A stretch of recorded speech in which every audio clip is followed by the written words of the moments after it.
Doon sa may, grabe yung sakit ng kano. Sabi niya, ang sakit na talaga. Di pa kami nakakapagtahi sa unang naanak. Doon na kami nagpaanukay ka sa kabila ko. Yung isang unang naanak, siya na nahuli. Nakahi. Sige ma'am, andyan na siya. Iirin mo lang. Sige na. Dito na kasi siya. Yan sa tao. Yes po. Ay, oo ma'am. Nabas na lang po. Parang siya rin ang kasama namin sa dati ah. Pamangin mo ko yan? Oo. Sana po may beta-das na natin. Oo ma'am, nandito naman kasi siya. Diba? Yung mabilis ka naman. Hindi ko na mag-beta natin. Oo, hindi ko na Ayoko, hindi na ako komportable. Mas maganda parang lakas dito ito. Ay, kamo ko nang beta din malasa. Hindi na ako na! Oo. Di kung bigay, bigtain mo ma'am. Igigil mo parang galit.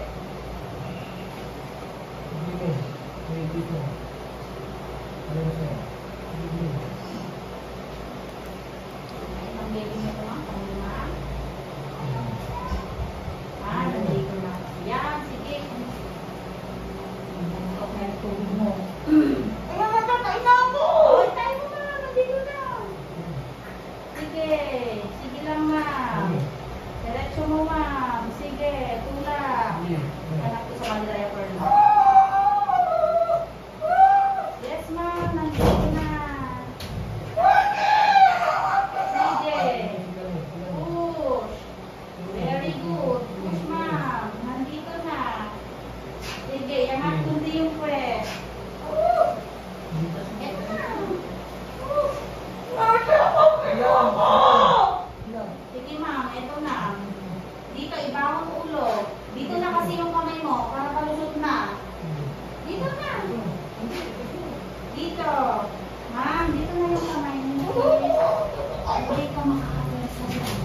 Ito pa ang diaper niya. 1, 2, 3, bangon.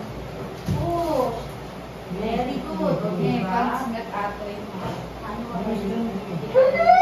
Sige, diretso mo ma'am. Awang orasan ko. Push. Hindi pa ma'am, nandito na. Ibawang ulo.